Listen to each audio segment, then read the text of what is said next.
அனைவருக்கும் வணக்கம். இந்த வீடியோல என்ன பார்க்க போறோம்னா, தனுசு ராசி புத்தாண்டு ராசி பலனை பத்தி பார்க்கலாம். 2026ஆம் ஆண்டு தனுசு ராசி அன்பருக்கு மாற்றங்கள் மற்றும் முன்னேற்றம் நிறைந்த ஆண்டாக இருக்கும். குரு மற்றும் சனியின் பயிற்சிகள் முக்கியமான தாக்கங்களை ஏற்படுத்தும். இந்த இதில் தனுசு ராசியோட நிதி நிலைமை மற்றும் பொருளாதாரம் எப்படி இருக்குன்னு சொல்லி பார்க்கலாம். ஆண்டின் தொடக்கம் பொதுவாக சாதகமாக இருக்கும். பணம் பல வழிகளில் சேர்வதற்கான வாய்ப்புகள் அதிகம். எதிர்பாராத நிதி ஆதாயங்கள் அல்லது முதலீடுகள் இருந்து நல்ல வருமானம் கிடைக்க வாய்ப்புள்ளது. நீங்கள் இயற்கையாகவே சேமிப்பதில் சிறந்தவராக இருப்பதால் இந்த ஆண்டு உங்கள் நீண்டகால சேமிப்புகளை அதிகரிக்க சரியான வாய்ப்புகள் தரும். ரியல் எஸ்டேட் அல்லது தங்கத்தில் முதலீடு செய்ய சாதகமான மாதங்களாக அமையும். நிதிநிலைகள் சாதகமாக இருந்தாலும் சில சமயத்தில் செலவுகள் அதிகரிக்க வாய்ப்பு இருக்குது. முதலீடு தொடர்பான விஷயங்களில் நிதானமும் ஆலோசனையும் தேவை.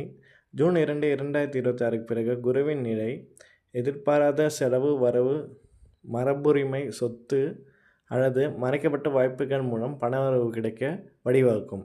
அப்புறம் தொழில் மற்றும் உத்தியோகம் எப்படி இருக்குன்னு சொல்லி பார்க்கலாம். உத்தியோகஸ்தருக்கு விரும்பிய பணி உயர்வு மற்றும் ஊதிய உயர்வு கிடைக்க வாய்ப்புகள் அதிகம். இருப்பினும் ஆண்டின் தொடக்கத்தில் வேலை தொடர்பான சில மன அழுத்தங்களும் குழப்பங்களும் அல்லது பணியிட சூழலால் ஏற்படும் தடைகளும் வரலாம். சனி பகவான் 2026 மார்ச் 6ஆம் தேதி சுகஸ்தானத்திற்கு மாறுகிறார். இதனால் தொழில் மற்றும் சொந்த தொழில் சில சவால்களை சந்திக்க நேர்ந்தாலும் உங்களின் உழைப்பிற்கேற்க பலனும் நல்ல யோகமும் கிடைக்கும். சொந்த தொழில் அல்லது வியாபாரம் செய்ய நினைக்கும் முயற்சிகளில் வெற்றி காண வாய்ப்புள்ளது. ஏற்றுமதி மற்றும் இறக்குமதி தொழிலில் நல்ல லாபம் கிடைக்கும். வேலை மாற்றம் செய்ய முயற்சிப்பவர்களுக்கு வெற்றி கிடைக்க வாய்ப்புள்ளது. உயர் பதவிகளுக்கு தேர்ந்தெடுக்கப்படுவீர்கள். குடும்பம் மற்றும் உறவுகள் எப்படி இருக்குன்னு சொல்லி பார்க்கலாம். மூத்த குடும்ப உறுப்பினர்களுடன் உறவுகள் இனிமையாகவும் சுவாரஸ்யமாகவும் இருக்கும். கணவன் மனைவிக்கிடையே அன்பு அதிகரிக்கும். குடும்ப ஒற்றுமை பலப்படும். சிலரின் குறுக்கீடுகளால் அல்லது வெளிநபர்களின் தலையீட்டால் குடும்ப உறவில் சில மனக்கசப்புகள் தோன்றி பின்னர் படிப்படியாக சரியாகும். எனவே பேச்சிலும் செயலிலும் நிதானத்தை கடைபிடிக்க வேண்டும். குழந்தைகளால் மகிழ்ச்சி கூடும். நல்ல நன்னடத்தைகளால் அனைவரின் பாராட்டுகளை பெறுவீர்கள். குறையில்லாதவருக்கு திருமண பாக்கியம் கிடைப்பதற்கான வாய்ப்புகள் அதிகம் உள்ளது. உடல் நலத்தை பொறுத்தவரை பொதுவாக ஆயுள் ஆரோக்கியம் மற்றும் பலம் பெற கிரக அனுகூலம் நன்றாக உள்ளது. எனினும் செவ்வாய் பயிற்சியின் காரணமாக உடல் நலத்தின் கூடுதல் கவனம் தேவை. தாயாருக்கு முதுகு தண்டுவாளத்தில் வலி அல்லது தலை சுற்றல் போகலாம். வாகனம் ஓட்டும் போது அலைபேசி பேசுவது தவிர்ப்பது நல்லது.